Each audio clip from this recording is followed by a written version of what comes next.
et comment tailler un bonsaï. Et tout d'abord, pourquoi le tailler et surtout, qu'est-ce que c'est qu'un bonsaï? Alors il faut savoir qu'il existe plusieurs formes de bonsaï. Ce sont des arbres miniatures et ils peuvent être en cascade, ils peuvent être érigés, ils peuvent être en forêt. Il y a vraiment tout un tas de formes différentes et qui sont très codifiées dans l'art du bonsaï japonais. Pourquoi tailler le bonsaï? Eh bien tout simplement, bonsaï, littéralement en japonais, ça veut dire arbre en pot.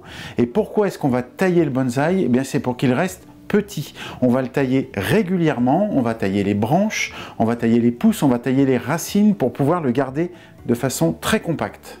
Un bonsaï, c'est donc à la fois du jardinage et de l'artistique. Quand doit-on tailler les bonsaïs? Alors pour les bonsaïs d'intérieur, ça se fait à partir du mois de mars, quand les nouvelles pousses sont en train d'apparaître, et régulièrement, tout au long de l'année, on va éliminer les grandes pousses qui apparaissent pour le garder justement bien compact.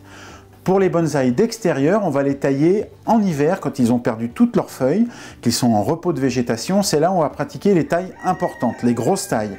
Pour les tailles d'entretien, ça se fera régulièrement, elles aussi, tout au long de la saison. Quand il y aura des grandes pousses qui vont apparaître, on va les éliminer.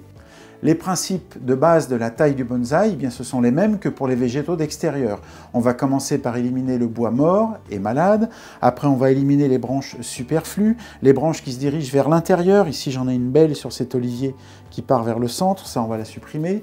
On va supprimer les tiges parallèles, comme ici. On va supprimer les branches qui se croisent, les branches qui partent du collet, les branches obliques aussi qui sont trop fortes.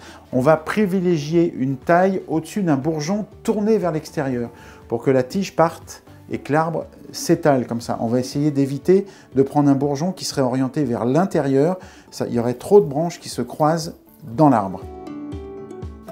Ensuite, on va rentrer dans la taille un petit peu plus artistique, c'est-à-dire qu'on va bien respecter, ici par exemple la forme de la courbe, c'est important de la respecter.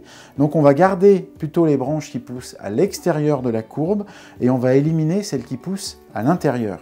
Lorsque vous taillez votre bonsaï, c'est important de prendre du recul, de vous reculer vraiment physiquement pour regarder, faire le tour de l'arbre et voir si tout va bien, s'il est équilibré.